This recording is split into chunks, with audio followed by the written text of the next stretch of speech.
Good morning, अस्सलाम वालेकुम, आदाब आदाब आदाब। कहिए जनाब, क्या हाल चाल हैं? फिट हैं, एनर्जेटिक हैं? क्या बात है, क्या बात है। राइजिंग पाकिस्तान को राइजिंग पाकिस्तान में कहेंगे वेलकम वेलकम वेलकम। अच्छा भाई, ये बताएं कि आजकल के बच्चे तो और तरह की वीडियो गेम्स खेलते हैं ना, बड़ी मतलब डिजिटाइज किस्म की। मेरी जनरेशन ये बताए कि वीडियो गेम्स जब नई नई आई हमारी ज़िंदगी के अंदर तो किस किस को शौक़ था जाके वीडियो गेम्स खेलने का। ख़ास तौर पे जो वीडियो गेम्स की दुकानें होती थी वहाँ जाके पैसे लेके, कॉइन लेके, मशीन में डाल के, क्या खूबसूरत दौर था और क्या खूबसूरत ज़िंदगी हुआ करती थी। अब तो ज़िंदगी बहुत ज़्यादा बदल गई, लेकिन उसमें मेरी जो फेवरेट हुआ करती थी वो थी कि जिसमें आपके पास अभी भी है, वैसे बड़ी पॉपुलर गेम्स हैं, वो 2-3-4 मुख्तलिफ तरह की हैं, कि जिसमें एक गाड़ी है, वो सड़क पे जा रही है और आपके हाथ में उसका कंट्रोल है, लेफ्ट राइट। ये यकीन जाने आधा किलोमीटर क्या 10 मीटर से भी आगे मैं वो गाड़ी नहीं लेके जा सकता था और गाड़ी लग जाती थी। बड़े मज़े की गेम्स हुआ करती थी। लेकिन आज इसका जिक्र मैं सुबह सुबह आपसे, या आफ्टरनून में आप देख रहे हैं रीरन में, तो इसलिए कर रहा हूँ कि एहसान ज़फ़र एक हमारा नौजवान है जो सेकेंड ईयर का स्टूडेंट है। एबटाबाद के नवाही इलाके में एक गांव है, उसका नाम है बाग। एक तो बाग आज़ाद कश्मीर है ना, जो बहुत बड़ा शहर है। ये एबटाबाद के पास एक गांव है बाग, वहाँ रहता है एहसान ज़फ़र। और उस बच्चे ने इस तरह की वीडियो गेम्स से इंस्पिरेशन लेके एक ऐसी टेक्नोलॉजी ईजाद, मैं तो कहूँगा, की है कि जिसके अंदर आप गाड़ी, एक्चुअल गाड़ी चला सकते हैं कंप्यूटर के ज़रिए। सीन है भाई का, सीन है भाई का। इसकी वीडियोस भी हम आपको दिखाएंगे और आज एहसान ज़फ़र को हम राइजिंग पाकिस्तान में फीचर भी करेंगे कि कैसे एक नॉर्मल कंप्यूटर का जो कीबोर्ड होता है उसके ज़रिए पूरी गाड़ी ऑपरेट हो रही है। वाह जी वाह।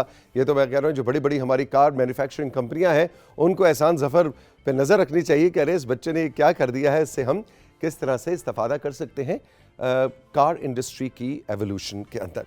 एनीवे, एहसान से डिटेल में आज बात होगी। इसके अलावा जनाब आ रही हैं जवेरिया नज़ीर, जिनका ताल्लुक यूनिसेफ से है। और आज आप सभी को मैं बताता चलूँ कि एक ऐसा ख़ास सेगमेंट हम आपके लिए लेकर आ रहे हैं जिसमें हम अपनी मदर अर्थ के बारे में बात करेंगे। जी हाँ, 22 अप्रैल को पूरी दुनिया में अर्थ डे मनाया जाता है और 22 अप्रैल को हम इस ज़मीन की बात करते हैं। इस ज़मीन ने हमें क्या दिया वो तो अनगिनत है, उसका शुमार मुमकिन नहीं। लेकिन इस ज़मीन को हमने क्या दिया उस पर ज़रा बात करनी है। और क्या अच्छा दिया वो तो हो सकता है, लेकिन क्या हमने इस ज़मीन के साथ बुरा किया और क्या कर रहे हैं, इस पर ज़रा डिटेल में बात होगी। अर्थ डे की क्या बैकग्राउंड है, इसे क्यों मनाया जाता है, और पाकिस्तान टेलीविज़न, पीटीवी और राइजिंग पाकिस्तान के जो नाजरीन हैं, मुझे आप जैसे लोग, वो आज के दिन क्या कर सकते हैं। तो आज जनाब हम बात करेंगे अर्थ डे पे जवेरिया नज़ीर के साथ, जिनका ताल्लुक जैसे मैंने बताया यूनिसेफ से है। इसके अलावा जनाब जब हम इस ज़मीन की बात कर रहे हैं, इस मदर अर्थ की बात करें, तो आप सभी को मालूम है कि हमने ज़मीन के साथ जो कुछ किया उसकी वजह से क्लाइमेट बहुत बदल रहा है, एनवायरमेंटल डिग्रेडेशन हो रही है, एनवायरनमेंट बहुत बुरी तरह से इफ़ेक्ट हो रही है। और इसकी हालिया जो बारिशें हैं, चाहे वो मुत्तहिदा अरब अमारात में दुबई की विजुअल्स आपने देखे, लेकिन साथ ही साथ हम देखते हैं कि पाकिस्तान में भी बहुत ज़्यादा तबाही आई, ख़ास तौर पे बलूचिस्तान और खैबर पख्तूनख्वा के इलाकों में। तो आज हमने जनाब तैयब साहब और महसूद इदरीस साहब को बुलवाया है। इनका ताल्लुक है नेशनल डिज़ास्टर मैनेजमेंट अथॉरिटी से, NDMA से इनको आज हम बुलवा रहे हैं कि इनसे हम जान सकें कि हमने सुना है कि इस हफ्ते में भी और आने वाले हफ्ते में भी बहुत ज़्यादा बारिशें आ रही हैं और इस दफ़ा का मॉनसून भी काफ़ी ज़्यादा डेवस्टेटिंग होगा। तो NDMA के दोनों ऑफिशल्स आज आएंगे और बताएंगे कि मैंने आपने क्या करना है।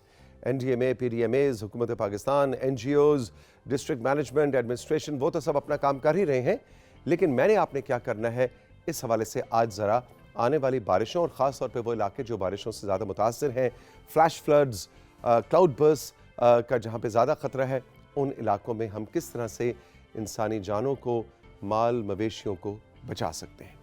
इसके अलावा क्या है जनाब, इसके अलावा मेरी और आपकी कॉलीग राबेल आ रही हैं और राबेल लेकर आएंगे आपके लिए 3 अच्छी अच्छी खबरें, और 3 खबरों के साथ साथ कुछ आपके मैसेजेस। और शायद मुझे नहीं पता कि पिछले हफ्ते जो आमना और उनकी टीम ने आप पे सख्ती की थी कि अच्छी क्वालिटी की तस्वीरें नहीं आएंगी तो हम नहीं लगाएंगे, देखें कि इस दफ़ा किसी की अच्छी तस्वीरें आमना और उनकी टीम के मयार पे पूरी उतरी हैं या नहीं। Let's see. ये सरप्राइज़ है कि आज सोशल मीडिया सेगमेंट में आपकी कोई तस्वीरें प्रोग्राम में शामिल हो रही हैं या नहीं।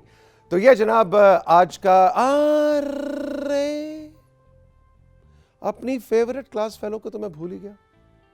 ये कैसे हो सकता है कि आयत आए प्रोग्राम में और उनका जिक्र ना हो आगाज में। भाई आयत आज तो मेरा फेवरेट टॉपिक लेकर आ रही है कि ट्रैवलिंग, घूमना फिरना, चाहे वो आप अपने मुल्क में घूम फिर रहे हों या मुल्क से बाहर जा रहे हों, हर लिहाज से ट्रैवलिंग इंसान की ग्रूमिंग कैसे कर रही होती है। हम क्या कुछ सीख रहे होते हैं जो हम अपने स्कूल में, अपने माँ बाप से, अपनी किताबों से, टीवी से, सोशल मीडिया, डिजिटल मीडिया से नहीं सीखते, लेकिन सिर्फ और सिर्फ सफ़र करने से सीखते हैं, ट्रैवलिंग से सीखते हैं। बड़ा इंटरेस्टिंग टॉपिक है और मैं लुक फॉरवर्ड कर रहा हूं कि आज आयत मुझे और आपको क्या नया बताने वाली है। तो ये जनाब आज का राइजिंग पाकिस्तान जो मैं और मेरी टीम आपके लिए सजा कर लाए हैं। चल के लेंगे एक छोटा सा ब्रेक।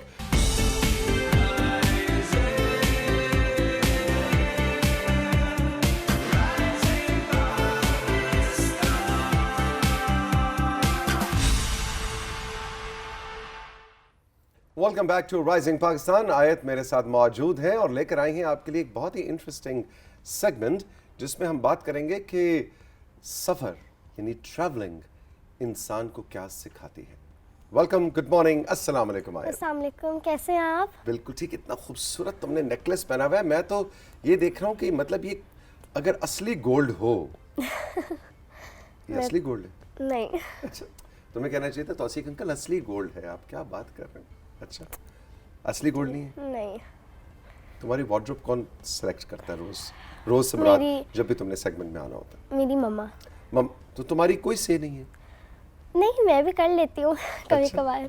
कभी कभार। अच्छा, क्या टॉपिक है जी आज आपका? आज का जो मेरा टॉपिक है वो बहुत ही इंटरेस्टिंग टॉपिक है, the impact of travelling on personal growth.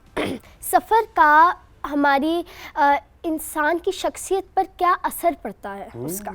ठीक है जी, ठीक है। तो उसके बारे में मैं आपको बताऊंगी कि ये क्या क्या चीज़ें होती हैं जो आपकी शख्सियत में बदलाव लाती हैं। जबरदस्त। ठीक है जनाब, तो पहली स्लाइड दिखाइए जो कि आयत हमारे लिए लेकर आई है, सेल्फ सफिशिएंसी एंड कॉन्फिडेंस। आयत ये अंग्रेजी मेरे ऊपर से गुजर गई बेटा, इसको जरा आसान लफ्जों में समझाओ। अच्छा, मैं ये समझाने से पहले आपको एक और बात अपनी ऑडियंस को बताना चाहती हूँ कि टूरिज्म और ट्रैवलिंग में फ़र्क है, दोनों सेम चीज़ें नहीं होती हैं। अच्छा, टूरिज्म होता है आप किसी भी जगह पर जाएं, वहाँ पे घूम फिर के वापस आ जाएं, मगर ट्रैवलिंग होता है कि आप कहीं जाएं और वहाँ से नॉलेज गैदर करके लाएं अपने पास। अच्छा, और आज मैं वही बात बताऊंगी कि क्या क्या चीज़ें हम लोग अपने पास गैदर करके लाते हैं। ठीक है, जिसमें पहली स्लाइड जो थी वो क्या थी? Self sufficiency and confidence. In your town, in your society, आप अपने घरों में स्पेशली अगर कोई भी आपको मसला पेश आता है तो आपके पेरेंट्स, आपके सिबलिंग्स, यहाँ तक कि आपके नेबर्स भी होते हैं आपकी हेल्प करने के लिए। ठीक है। मगर जब आप ट्रैवलिंग कर रहे होते हो तो यू आर ऑल अलोन, आप खुद पे डिपेंड कर रहे होते हैं। तो और जिसने भी सफ़र किया होगा ना, उसे ये मुश्किलात ज़रूर पेश आई होंगी। पहला, कार प्रॉब्लम्स। अगर आप नॉर्दर्न एरियाज़ में जाते हैं तो वहाँ पर क्योंकि बहुत पथरीले पहाड़ होते हैं तो हर गाड़ी वहाँ सूटेबल नहीं होती है जाने के लिए। ठीक है। जिसकी वजह से आपके ट्रिप कैंसिल हो सकते हैं। ठीक है, और एक्सीडेंट्स वगैरह भी हो सकते हैं। फिर उसके बाद है ट्रैफिक जैम। ट्रैफिक जैम बहुत होता है इन जगहों पे। फिर उसके बाद लास्ट की मनी का बहुत मसला होता है, क्योंकि आप अगर ट्रैवलिंग करने जा रहे हैं तो आपको बहुत ज़्यादा बिग अमाउंट चाहिए होती है पैसों की, तो आप उसे अपने साथ तो लेकर घूम नहीं सकते। तो अगर आप एटीएम पे भरोसा रखकर जा रहे हैं और आप वहाँ जाकर आपको पता चले कि बैंक तो चल ही नहीं रहा, तो ये बहुत इसका हल क्या है? इसका हल है कि थोड़ा बहुत आपको एक अपने पास कैश होना चाहिए कि अगर आपको कोई भी कभी भी ज़रूरत पड़ जाए तो आपके पास हो पैसे बैकअप के तौर पर। बैकअप के तौर पर। और अगर आप बैंक पे भी जा रहे हैं तो पहले आप ये कंफर्म करवा लें कि उधर का बैंक चल रहा है भी या नहीं। बिल्कुल सही बात है, वहाँ एटीएम की सहूलत है भी या नहीं। हाँ जी। आप ऐसे शौक में तो पहुंच गए जनाब, पहाड़ों के उस कोने में हम चले जाएंगे, हाँ जी। सहराओं के उस थर डेजर्ट के उस कोने में चले जाएंगे और वहाँ जाके अचानक ख्याल आया कि कल सुबह खाना खाने के पैसे भी नहीं है। हाँ जी। और अब आप ढूंढ रहे हैं कि मैं पैसे कहाँ से खाऊं?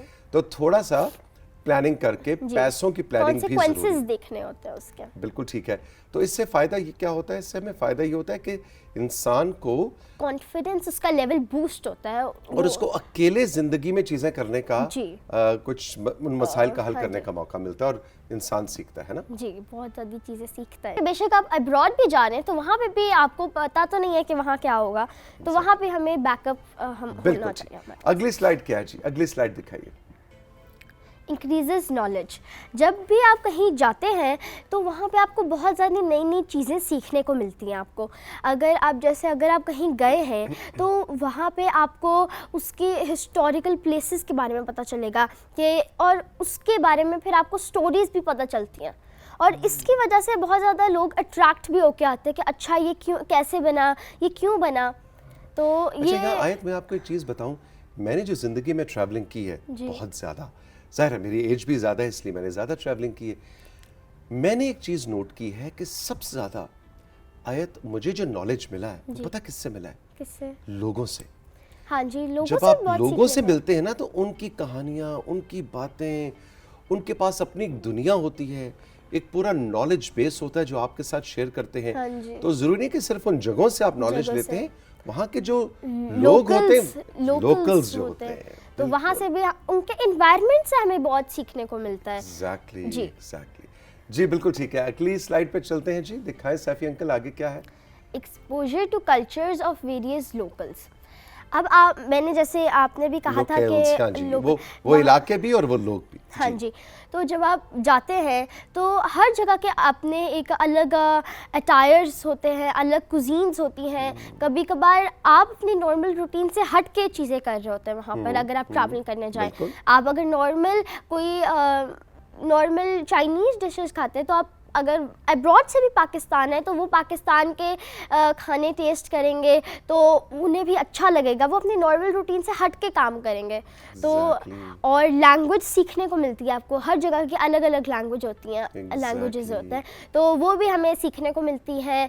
फिर उसके बाद आपकी वहाँ पे जब आप लोग जाते हैं तो आपकी हॉबीज़ बिल्ट हो जाती हैं। अच्छा। वहाँ पे कुछ ऐसी आपको चीज़ें करने को मिल जाती हैं जो आप आगे अपने ना हॉबीज़ के तौर पे उसे इंटरेस्ट पैदा हो जाता है आपके अंदर चीज़ें करने का, नई नई चीज़ें गुड करने का। आइडिया, गुड आइडिया, बिल्कुल ठीक, बिल्कुल ठीक।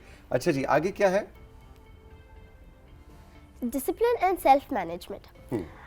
मैनेजमेंट वैसे भी अगर आप साइड पर भी कर देना तो मैनेजमेंट बहुत इम्पोर्टेंट है हर बंदे की लाइफ में। बेशक वो कुछ स्टूडेंट है या यूनिवर्सिटी में पढ़ते हैं, जो भी है मैनेजमेंट बहुत ज़रूरी होती है। आप ट्रैवलिंग करने जाते हैं सबसे पहले तो यही चीज़ होती है कि हमने पैक क्या करना है।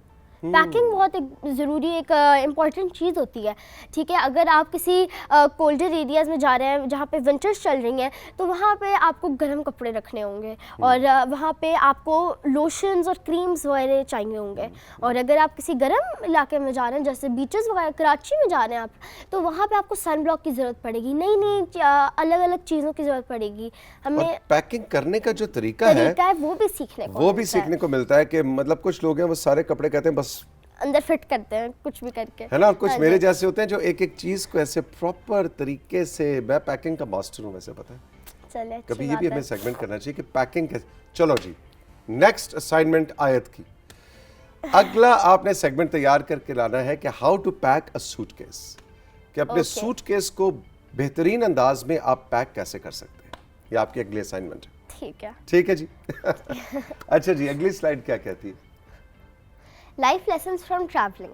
ठीक है। आप अपने ही अगर आप कंट्री में रहें तो वहाँ पे भी आपको चीज़ें सीखने को मिलती हैं। आप बाहर जाएं तो वहाँ पर आपको ये पता चलता है कि यहाँ इस जगह पर, इस सिटी, इस स्पेसिफिक जगह पर हम लोग ये चीज़ें कर सकते हैं, हमें अलाउ है करना, और ये चीज़ें अलाउ करना नहीं है जो हम नहीं कर सकते ये चीज़ें, ठीक है। तो हम लोग जब कहीं भी जाते हैं तो वहाँ के हमें रूल्स को ओबे करना होता है, जो वहाँ के लॉज होते हैं। लॉज ठीक के है? अलावा कल्चर भी है ना? हमें करना चाहिए, ठीक है। और फिर उसके बाद आप वहाँ का वेदर भी बहुत इम्पोर्टेंट होता है कि आपको, वही मैनेजमेंट की बात आ गई फिर से कि वेदर को देखकर हमें चलना चाहिए कि अगर वेदर ये है तो हमें किस तरह की पैकिंग करनी है, अगर और हमने किस वेदर में जाना है, ठीक है। हाँ जी, बिल्कुल, किस वेदर में जाना किस है, वेदर में जाना है, जहाँ पे आप उस जगह को ज्यादा से ज्यादा एंजॉय एक्सप्लोर कर सके ज़्यादा, एक्सप्लोर हाँ कर जी। सकें, एंजॉय कर सकें। और अगर आप नॉर्दर्न एरियाज़ में जा रहे हैं तो वहाँ पे आपको ज़्यादा मज़ा गर्मियों में आएगा ना कि सर्दियों में, क्योंकि सर्दियों में हर चीज़ जमी होती है, सो वो आपको इन्जॉयमेंट नहीं फील होगी। वैसे आयत, मेरे कुछ दोस्त हैं वो ये कहते हैं कि भी नॉर्दर्न एरियाज में गर्मियों में लोग क्यों जाते हैं, असल मज़ा तो सर्दियों में जाने का है, जब बर्फ होती है वो लोग बर्फ को ज़्यादा एंजॉय करते हैं। हाँ, कुछ तो डिपेंड हर करता है किसी आपको क्या depend पसंद होता है। हाँ जी। ग्रेट ग्रेट ग्रेट भाई आए, थैंक यू सो मच, बड़े अच्छे Welcome. आपने हमें टिप्स दिए। और आगे अब गर्मियों की छुट्टियां भी बच्चों की आ रही हैं, तो उस हवाले से जिसने भी हमारा ये सेगमेंट देखा है आपको अच्छे टिप्स भी मिले होंगे। Thank you very much. और आखिर में हम क्या करते हैं अच्छे सेगमेंट के एंड पे? High five. High five. Thank you very much. अगली सेगमेंट याद रखना, और आने वाले मंथ में कुछ वीक्स में आपने पैकिंग के जो डूज एंड डोंट्स हैं ठीक उन है। पे सेगमेंट बना के लाना है। राइजिंग पाकिस्तान में वक्त है साथ एक छोटे से ब्रेक का, और ब्रेक के बाद राबेल आ रही हैं आपके लिए मजेदार खबरें लेकर और कुछ आपके messages, and let's see, may be तस्वीरें, मे बी नॉट।